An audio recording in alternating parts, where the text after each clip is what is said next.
I've been uploading to YouTube for almost 2 years now, and at this point, all my videos, they just feel repetitive. I mean, it's the exact same formula and thumbnail over and over again. I mean, I pick a late game challenge, and then I try to get as far as possible, and then I edit it poorly, and then upload it, and somehow they actually get views. Sometimes I do something interesting and I sprinkle in a boss fight here and there, but at this point, where's the variety? I mean, what kind of a creator am I if I can't actually make different videos? So today I have a kind of different strategy that I absolutely did not steal from Macan Rules' AFK to Chimps video. I'm going to see how early I can create a setup that will allow me to get to round 300 when I'm completely AFK. I'm not allowed to modify the setup after I've made it. I'm not allowed to do anything. I'm not allowed to activate the abilities. I can't change the targeting. No, nothing. The only thing I can do is click on the towers to check their pop counts, I guess. So the recording here is my very first attempt on this challenge, and this took me like 4 hours, although granted, 2 of those hours were spent completely AFK, so challenge succeeded, I guess. And I did actually make it to round 300 with the strategy that I will say, but I'm not going to spoil that yet. Now, my plan for the beginning rounds is to farm like an absolute madman. I'm going to create such a strong farm so early that you won't even see it in many boss events. Mostly because you can't actually replicate this in boss events, it's that strong. And for all of you wondering, I am going to be using the Chinook strategy, where you store the Bloons to get all the crates from the Chinooks, and then it exponentially increases. I followed a guide from The Steel, I'll link the video below, and I'm going to be honest, I completely failed following the guide, but it's fine, who cares, this is a first run, I can optimize it later. And if you want, I can make more videos of this, seeing if I can beat my own personal best. If you really want to see that, then comment down below. If you don't want to see that, then I don't know, just report my channel strike me. There's many things you can do, actually, to delete a YouTube channel. I'm rambling again, aren't I? Yes, I am. One more thing that I've been asked about once or twice, shocking, I know, people actually realize that I exist now, holy crap, I'm famous, is the Macan Rules' community challenge, where basically, he released a video a few days ago, I'll show it on screen right now, just so you could watch it yourself, and basically, he hosted a Macan Rules vs. community challenge, where he tries to like get as far as possible on Haunted, the map Haunted, using only the water, and he challenged his community to see if they could get further than he will. On April 30th, the timeline ends, and the furthest 3 players, the podiums, will be shown in his video, and then he is going to try and beat those scores. If the community members get further than he can, then the community wins. If Macan Rules gets further than the community, then he wins. It's basically just like a fun thing, Macan vs community challenge. There's no stakes, it's all just like, it's all funny video games. And I am going to be participating in this community vs Macan challenge on the side of the community. And I already have a run that I've recorded so far, and I'm on round 153 and still going strong. Now, Macan said that you had to record the entire run and show your mods folder between recordings. So my plan is to make a video, a like shortened, hyper-fast, like content-centered video, and then have another video that's just all the recordings, that's like 6 or 7 hours long, that I'm going to like post unlisted to YouTube, and the link will be in the description, so that if you want, you can see, and that I didn't cheat. Yeah, that's my plan. So let's get back to the farming. As you can see, I have 5 farms that are 200 and a 6th farm that is a pathetic 100. What a loser, am I right? My plan here is to sell all of them to get down a support Chinook, and then use both the crates of the Chinook to get a 2nd Chinook, then a 3rd, then a 4th, and I just snowball from there. My goal is that by round 40, I have a whole map full of 040 helicopters. Fast forward to me getting my first support Chinook. I didn't have enough money, so I had to sell the village, unfortunate, and I replaced the boomerang and the dart monkey for a glue gunner so I can store the red balloons at the back. My plan is to get 2 crates here. Unfortunately, I didn't do well. This is the part of the Steels tutorial that I actually messed up. So I didn't actually get any crates this round, which is unfortunate. Sent me back 1 or 2 rounds of farming, but it's fine. I'll have a whole setup by round 40, you'll see. This farming strategy is extremely strong, and I remember back in the Chinooks' heyday where it was famous, where you could get $3 million before round 40. It's one of Punji BTD6's most viewed videos, but it's slightly nerfed today, but it is still extremely strong. On round 27, I get down my second support Chinook, which is 2 rounds behind the Steel's strategy. It just shows how bad I am at farming. This was without Benjamin, by the way. If I was using Benjamin, I could have had these, like, 1 or 2 rounds earlier, but Izili would be more useful for the late game, because remember, while I'm not allowed to use her ability, I am allowed to use a tech bot with her ability. So once she levels up to level 20, I will have the Hex be activated with the tech bot. So that means that if I set Azili to strong, it'll automatically target the fortified bats, which is going to be a lot more useful later in the game. 5 to 6 rounds later, I have 10 support Chinooks, which just goes to show this strategy snowballs hard and fast. Perceptive viewers among you may have noticed that I keep on talking about using tech bots in this strategy when I don't even have access to powers in the first place. That's because I did this in the challenge editor, which bans powers when you submit runs. So my strategy here was to actually, when I was done farming, sell everything and then create a challenge on that round, at the end of that round, with the amount of money that I farmed, and then build my defense there, and I allow powers in that setup. So that was kind of my workaround to the no powers thing, while still technically being in the challenge editor. Although I did not have the advantage of using retry lost rounds, but once again, I was supposed to be AFK, so if I did that, then my setup just fails and I have to restart. Half an hour later, no, that is not a joke, I make it to round 40. Now, I'm not sure that my $1 million farming setup can take down a Moab. I mean, it's way too strong. It has 200 health. I mean, what kind of helicopter can take down a blimp? Anyways, moving forward, I continue farming this round, and I'm making a little under $200,000 every round, using every crate that I have. Granted, I could squeeze a few more villages in here to increase the cash per crate from a few of my helicopters, but that wouldn't be really efficient.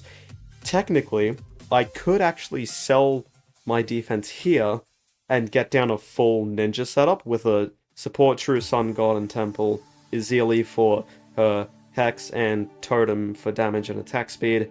I could get down a bunch of Shinobis, a bunch of ninjas, and a ton of overclocks.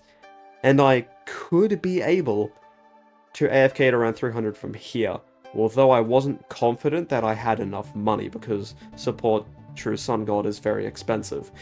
And so I decided to continue on. And actually, I think this could be the limit to getting to round 300, where you have enough money by round 40 to make the setup in AFK. Although I didn't do that here, I should have, but I didn't. So, whatever. At round 44, I decided it's time. I sell every single one of my helicopters, and I decided to completely rebuild my farming setup from the ground up, creating an entirely new farming strategy using BRFs and overclocks instead of stalls and helicopters, and I decide to create this enormous $1.5 million costing setup that makes like $30,000 extra every round.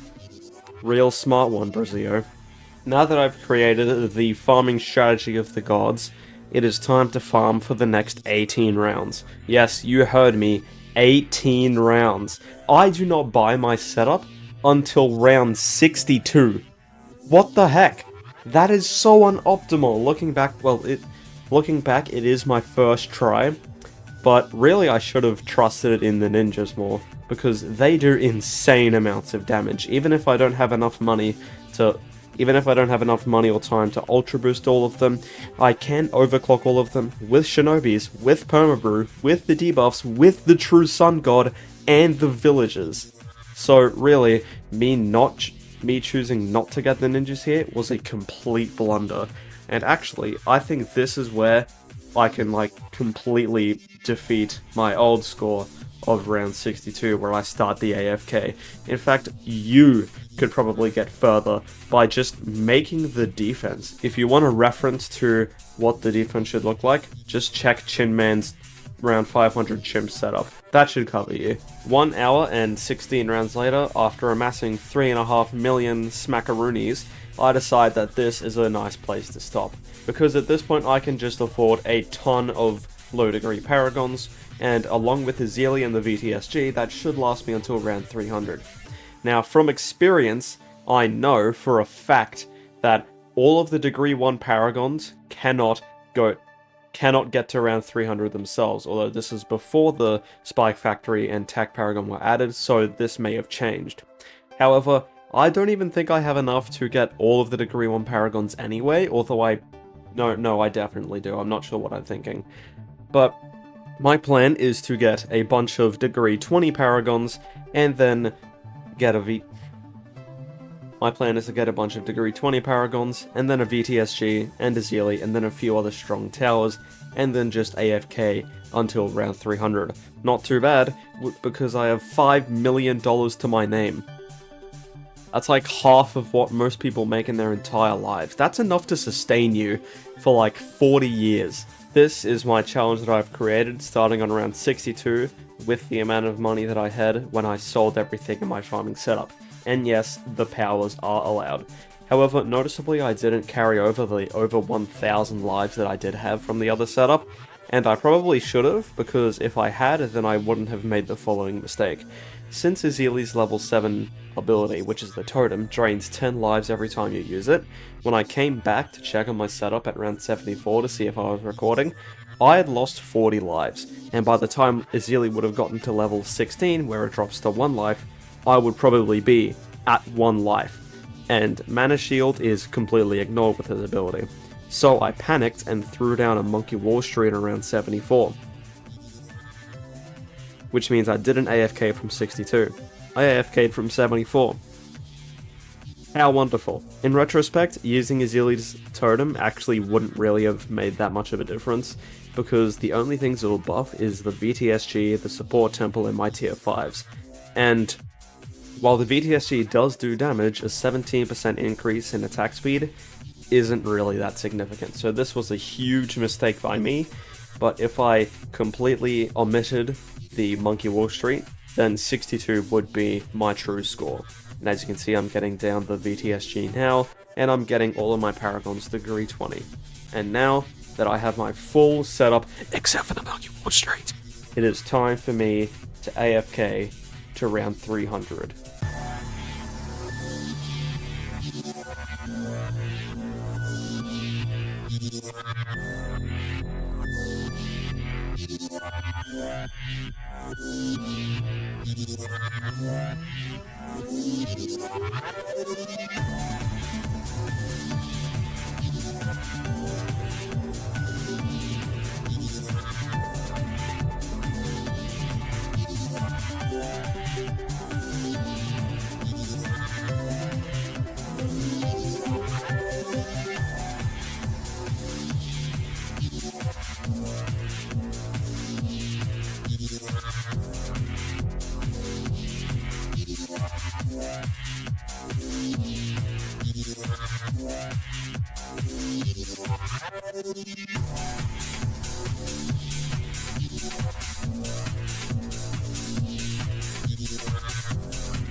Wow, that music slaps. Tim Haywood did not slack off with this music. Anyway, we have made it to round 300 with over $7.1 million. Jeez, I am rich. Finally! For once I have money! Anyway, as you can see, most of the fortified bads didn't even make it past the second bend because of Zealy's ability, which begs the question, what towers can I remove from the setup that can make it to around 300? First of all, most of the tier 5s were completely useless. I would also find reason to remove the Ace Paragon and the Boomerang Paragon, since I didn't really The Boomerang Paragon is the weakest out of all of them, and the Ace Paragon doesn't have any late game utility other than its high amount of damage. I actually think that having Degree 1 Ninja and both Paragons with the Zeely, with the BTSG, that might be enough to get to round 300. And overall, that's only like $2 million, which is absolutely doable before round 50. So, once again, round 74 is technically my score here, but this is my first ever try. I might do this challenge again if this video gets like positive comments and saying, hey, do this challenge again! Or if I get threatened to and someone comes up to my house and threatens to shoot me in the middle of the night unless I do it again, in which case I absolutely will. Please don't, please don't look at my address. Anyway, that is it from me, and I will see you again, hopefully next week, with another challenge.